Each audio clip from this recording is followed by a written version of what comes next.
మీ అందరి కష్ట ఫలితంగా తెలంగాణ రాష్ట్రంలోకి వచ్చి సుమారు 15 నెలలు పూర్తయి 16వ నెలలో మనం ఈనాడున్నాం.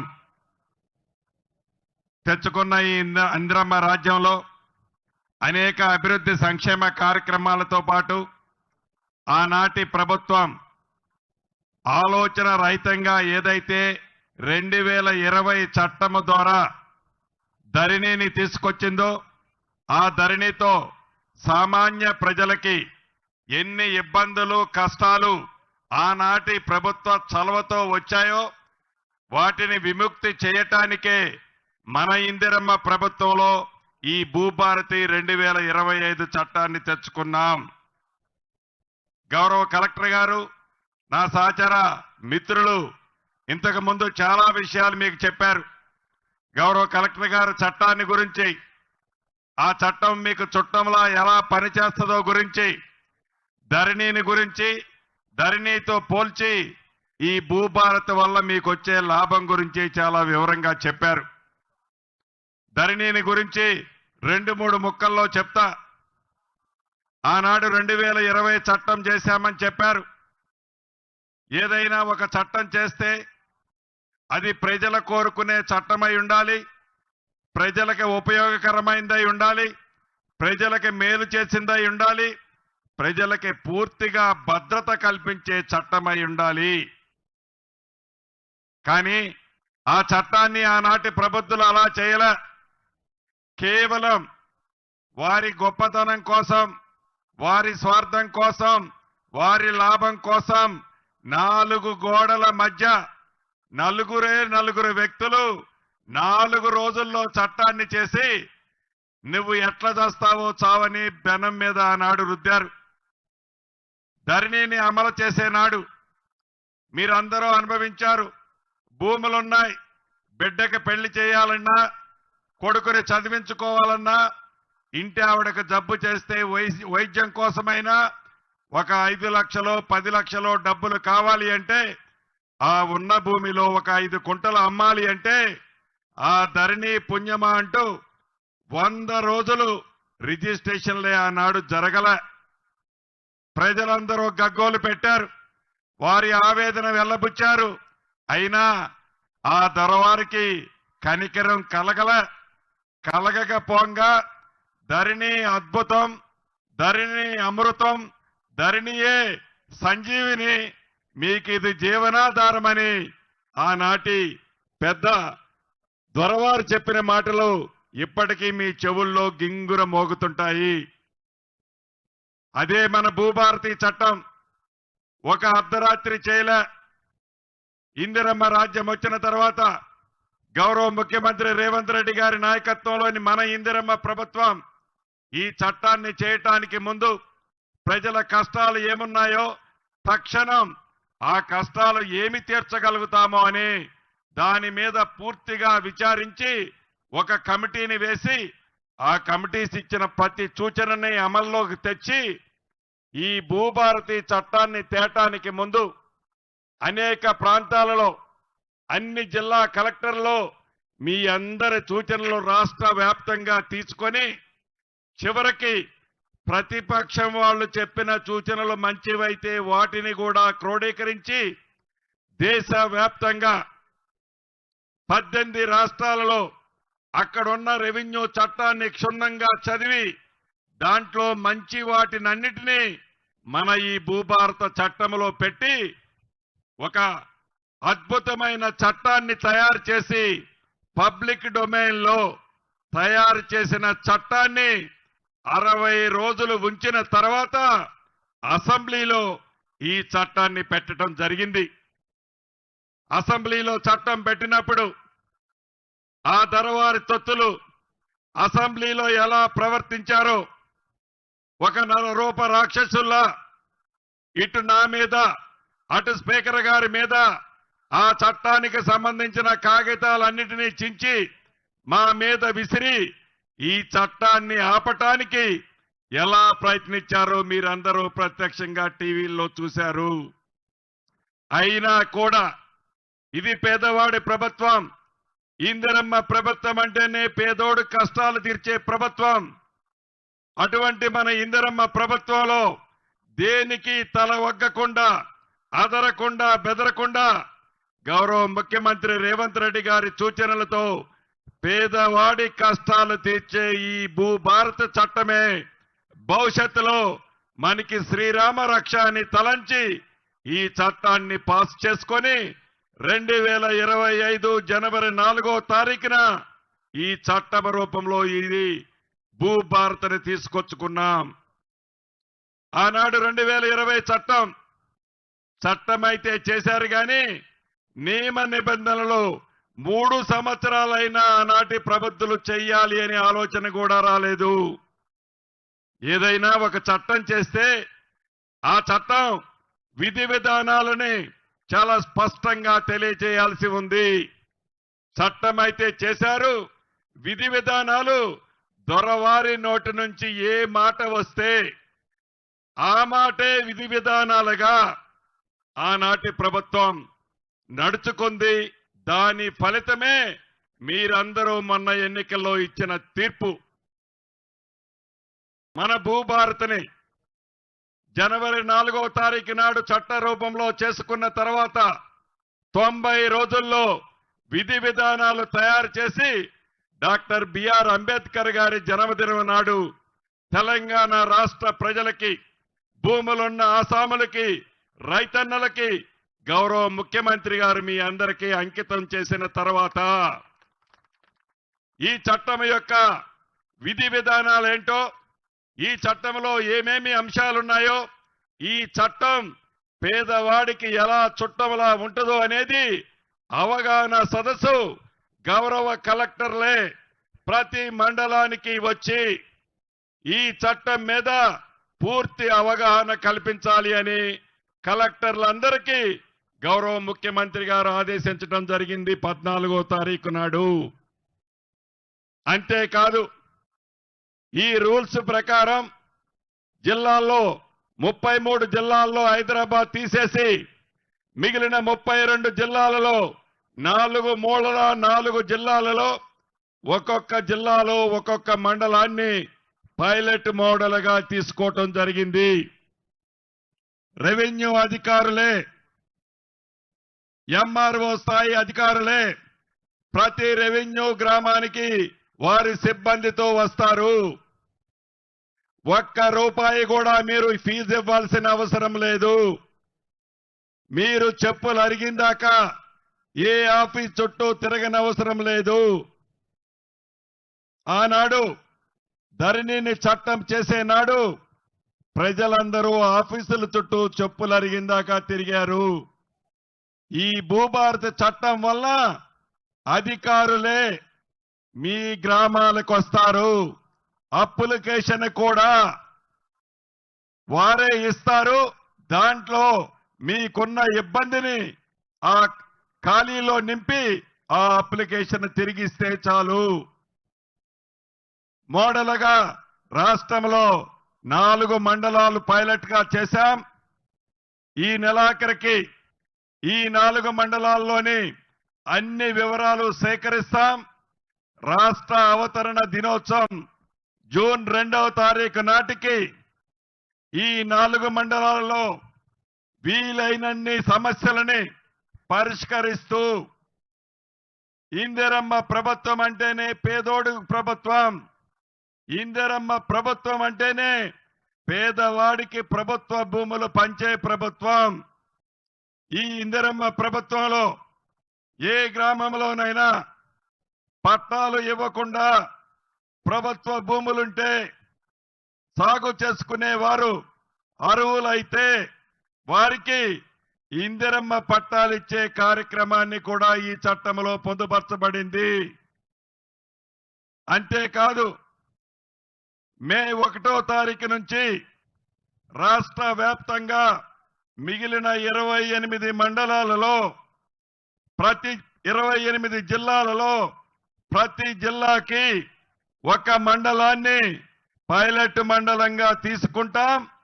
ఈ మండలాలలో నుంచి వచ్చే సూచనల ఆధారంగా అవసరమైతే చట్టములో ఉన్న నియమ నిబంధనలని చిన్న చిన్న కరెక్షన్స్ ఉన్నా చెయ్యటానికి మన ఇందిరమ్మ ప్రభుత్వానికి ఏ రకమైన భేషజం లేదు. ప్రజలకి ఉపయోగకరమైన చట్టం తేవాలన్నది ఏకైక లక్ష్యం తప్ప మన ఇందిరమ్మ ప్రభుత్వానికి ఏదో చట్టం చేశాం, అది ప్రజల మీద రుద్దుతాం, ప్రజల అభిప్రాయానికి భిన్నంగా చట్టాన్ని చెయ్యము అని కూడా ఈ వేదిక ద్వారా మరొక్కసారి తెలియజేస్తున్నాను. ఈ చట్టం వల్ల ఉపయోగాలు 1-2 చెప్తాను, మిగిలిన అన్ని కలెక్టర్ గారు మిగతా మిత్రులు చెప్పారు. మొదటిది సాదా బైనామాలు. 2020 చట్టం అయితే చేశారు. చట్టం చేసినప్పుడు చేయటానికి 2 రోజుల ముందు, చేసిన తర్వాత 2 రోజుల తర్వాత ఆన్లైన్లో సాదా బైనామాలు ఉన్నవారు అప్లై చేసుకోమంటే మీలో కొంతమంది కూడా అప్లై చేసుకున్నారు. రాష్ట్ర వ్యాప్తంగా అటువంటి వాళ్ళు 9,26,000 మంది ఉన్నారు. కానీ ఆ 2020 చట్టంలో సాదా బైనామా అంశమే పేర్కొనలేదు. పేర్కొని కారణంగా అధికారులు ఏ రకమైన నిర్ణయాన్ని తీసుకోలేకపోయారు. కోర్టు కూడా ఈ చట్టంలోనే అంశం లేదు, మేమేమి చేయగలుగుతామని కోర్టు కూడా తీర్పిచ్చింది. ఆ కారణం చేత ఆ అప్లికేషన్లన్నీ కూడా పెండింగ్ ఉన్నాయి. ఈ చట్టంలో ఆ ఆన్లైన్లో ఉన్న 9,26,000 అప్లికేషన్లు జెన్యూన్ గా ఉన్న వాటిని, నిజమైన వాటిని పరిష్కరించేది ఈ చట్టంలో పొందుపరిచాము.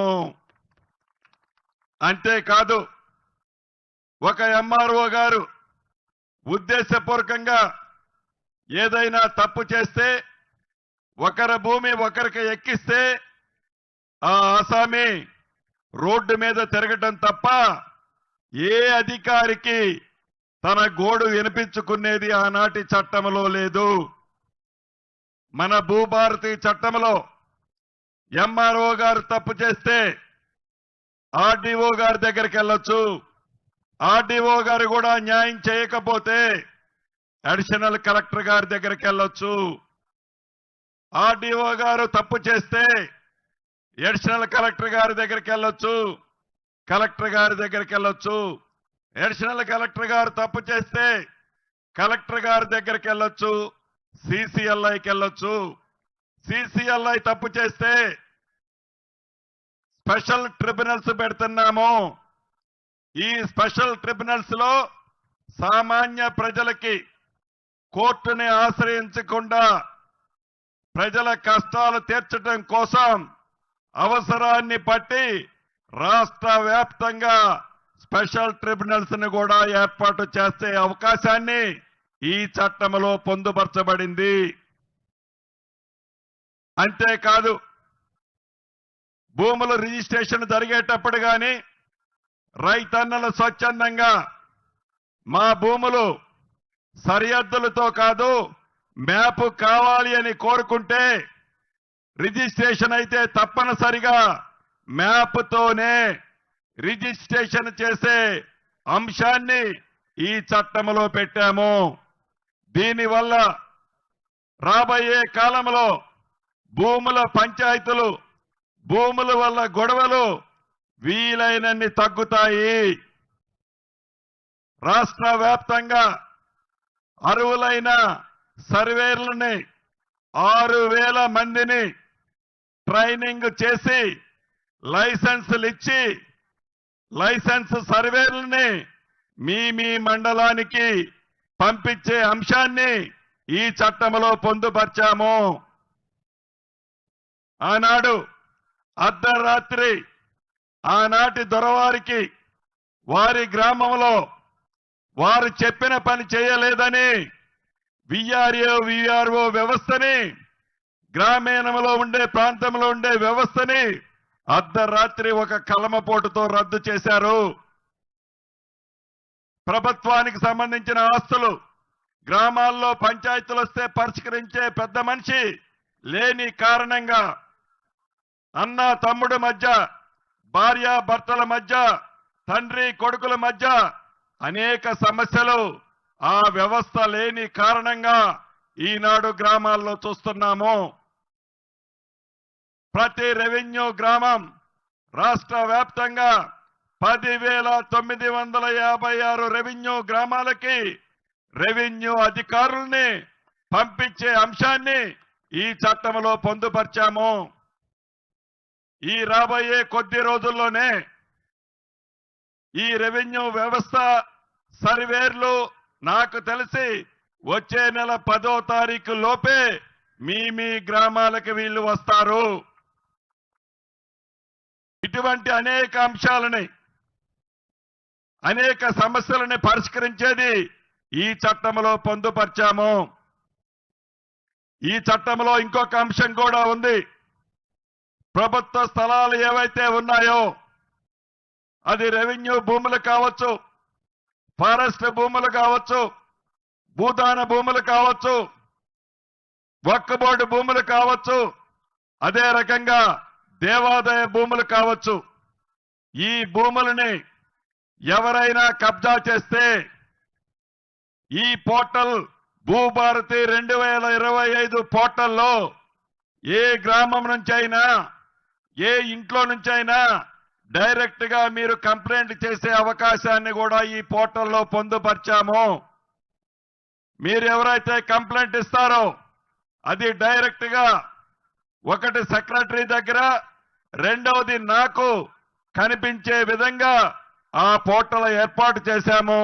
దాన్ని తక్షణమే అటువంటి భూములు నిజమైతే అవతలున్నది ఎంత పెద్ద వ్యక్తి అయినా అది పేదోడు భూమి కాబట్టి తప్పకుండా ప్రభుత్వం అటువంటి వ్యక్తుల మీద చర్య తీసుకునే అవకాశాన్ని ఈ చట్టంలో కల్పించబడింది. ఎవరైనా అధికారులు ఉద్దేశపూర్వకంగా ఈ చట్టాన్ని అడ్డుపెట్టుకొని వారి స్వార్థం కోసం ఒకరి భూమి ఒకరికి కానీ, ప్రభుత్వానిది ఒకరికి కానీ తప్పు చేశారు అని రుజువైతే అటువంటి అధికారి మీద తప్పకుండా చర్యలు తీసుకునే విధంగా ఈ చట్టంలో పొందుపరిచాము. అంతేకాదు, ఈ చట్టం ఒక ఇందిరమ్మ ప్రభుత్వాన్ని, ఇందిరమ్మ పార్టీకి సంబంధించిన వ్యక్తులకే కాదు, అధికారులకు చాలా స్పష్టంగా చెప్తున్నాను. ఆనాడు 2020 చట్టాన్ని అడ్డం పెట్టుకొని భూమి లేకపోయినా భూమి ఉన్నట్టు పాస్బుక్లు ఇచ్చారు. దానికి కారణం రైతు బంధువు తీసుకోవటానికి. భూమి లేకపోయినా వారిని పాస్బుక్లు ఇచ్చి పేదోడు పొజిషన్ లో ఉంటే దాని మీద దౌర్జన్యంగా ఆ చట్టాన్ని అడ్డం పెట్టుకొని ఆడాడు పంపారు. కానీ ఈ భూభారతి చట్టం ఒక ఇందిరమ్మ ప్రభుత్వంలోని అభిమానించే ప్రజలకే కాదు, వారిలాగా ఇందిరమ్మ ప్రభుత్వం కక్షపూరితంగా ఉండదు. ఆనాటి పెద్దలు వారి తొత్తులు వారు సక్రమంగా వారి ఆస్తులుంటే అక్రమంగా సంపాదించిన ఆస్తి అయితే దానికి కూడా ఈ భూభారత చట్టం పూర్తి రక్షణగా ఉంటది. కానీ అక్రమంగా సంపాదించో, దౌర్జన్యంగా ఆక్రమించుకునో, పేదోడి పొట్ట కొట్టి గుంజుకుంటే అటువంటి ఆస్తి ఈ చట్టం తప్పకుండా చర్యలు తీసుకోబడద్ది. ఈ చట్టాన్ని ఉపయోగించి. అంతేకాదు, గౌరవ రెవెన్యూ అధికారులకు కూడా చెప్తున్నాను, కలెక్టర్ గారితో సహా, ఒక అద్భుతమైన చట్టాన్ని ఈనాడు మనం తయారు చేసుకున్నాం. ఈ చట్టం పేదవాడి కన్నీరు తుడవటం కోసం భూములున్న అసాములకి, రైతన్నలకు గుండె మీద చేసుకొని భద్రంగా నా భూమి ఉందని తెలుపుకునే విధంగా, నిద్రపోయే విధంగా ఈ చట్టాన్ని తయారు చేసుకున్నాం. కానీ అద్భుతమైన ఈ చట్టం పేదవాడికి చుట్టము కావాలి అంటే నిర్వహించేది అధికారులు మీరందరూ కూడా ఒకప్పుడు ఒక రైతు కుటుంబం నుంచి వచ్చిన వాళ్ళే.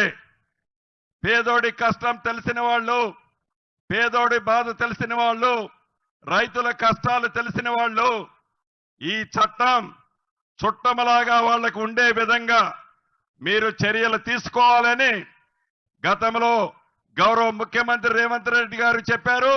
మళ్ళీ నేను ఇప్పుడు ఒక భువనగిరి జిల్లాకు సంబంధించే కాదు, రాష్ట్ర వ్యాప్తంగా ఉన్న రెవెన్యూ అధికారులకి ఇక్కడి నుంచి ఆదేశిస్తున్నాను. ఈ భూభారతి చట్టం తెలంగాణ రాష్ట్ర ప్రజల వరం కావాలని, ఇది అమృతంగా ప్రతి పేదవాడికి ఉపయోగపడే విధంగా మీరు దీన్ని అమలు చేయాలని కూడా ఆదేశిస్తూ, మన ఇందిరమ్మ ప్రభుత్వంలో రాష్ట్ర ఆర్థిక పరిస్థితి బాగలేకపోయినా ఆనాటి ప్రభుత్వంలో 8,19,000 కోట్లు అప్పు చేసిన అభివృద్ధి సంక్షేమ కార్యక్రమాలని గౌరవ ముఖ్యమంత్రి రేవంత్ రెడ్డి గారు 2 కళ్లతో చూస్తూ ఎన్నికల ముందు ఏవైతే 6 గ్యారంటీలు ఇచ్చామో అప్పులున్నాయని చెప్పి ఎగగొట్టకుండా వీలైనన్ని సంక్షేమ కార్యక్రమాలు చేస్తూ, అది పేదవాళ్లకిచ్చే 200 యూనిట్లు ఉచిత విద్యుత్ కావచ్చు, ఆడబిడ్డకిచ్చే 500 రూపాయలకే గ్యాస్ మద్దు కావచ్చు, పేదవాడికి జబ్బు చేస్తే 10 లక్షల రూపాయల ఆరోగ్యశ్రీ రాజీవ్ ఆరోగ్యశ్రీయే కావచ్చు, ఆడబిడ్డలకు ఉచితంగా ఆర్టీసీ బస్సులో ఎంత దూరం ప్రయాణం చేసినా ₹1 ఛార్జీ తీసుకోకుండా ప్రయాణమే కావచ్చు. ఇంతకు ముందు మిత్రులు చెప్పినట్లు అద్భుతంగా దేశంలో ఏ రాష్ట్ర ప్రభుత్వము చేయని విధంగా పేదోడి పొట్ట నింపే సన్న బియ్యమే కావచ్చు, పేదోడి చిరకాల కోర్కె ఆనాటి 10 సంవత్సరాలలో వారు ఇల్లు ఇస్తానని చెప్పి సొల్లు మాటలు చెప్పి ఒక్క ఇల్లు కూడా ఇయ్యల. మన ఇందిరమ్మ ప్రభుత్వంలో గౌరవ ముఖ్యమంత్రి రేవంత్ రెడ్డి గారి నాయకత్వంలోని ఈ ప్రభుత్వం మొదట వెడితే రాష్ట్ర వ్యాప్తంగా 4.5 లక్షల ఇళ్లు ఇస్తున్నాం. ఈ నెలాఖరికి ప్రతి ఊరికి ఇందిరమ్మ ఇళ్లు వస్తున్నాయి. ఇందిరమ్మ పార్టీకి సంబంధించిన సైనికులకి ఒకటే చెప్తున్నాం, ఇది పేదోడికి చెందిన ఆస్తి.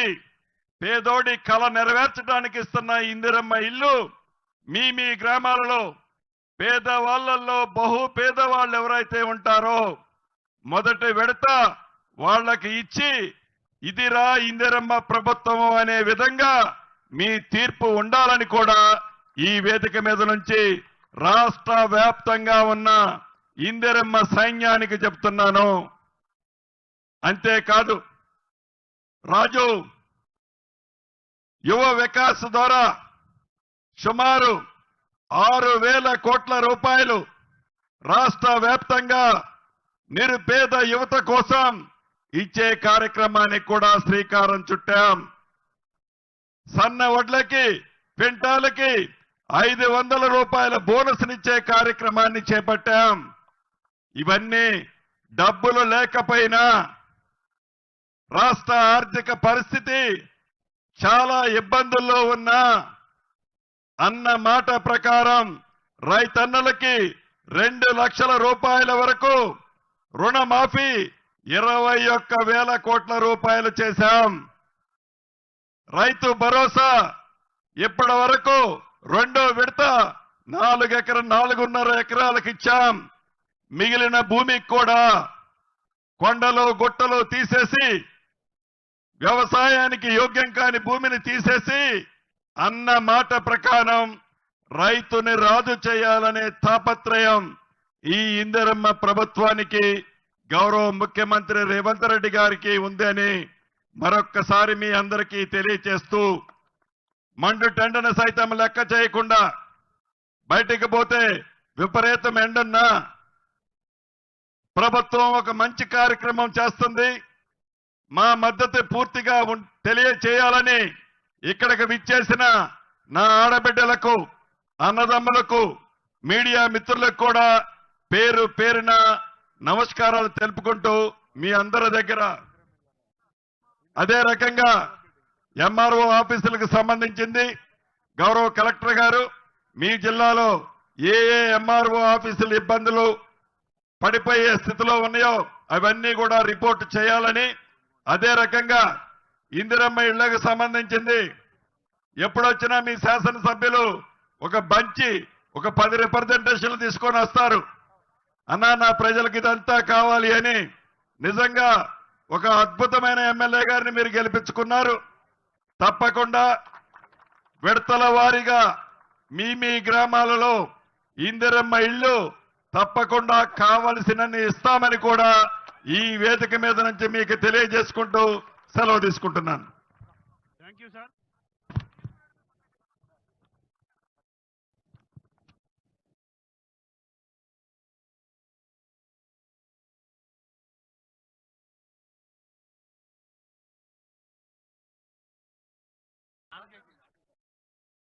Thank you sir.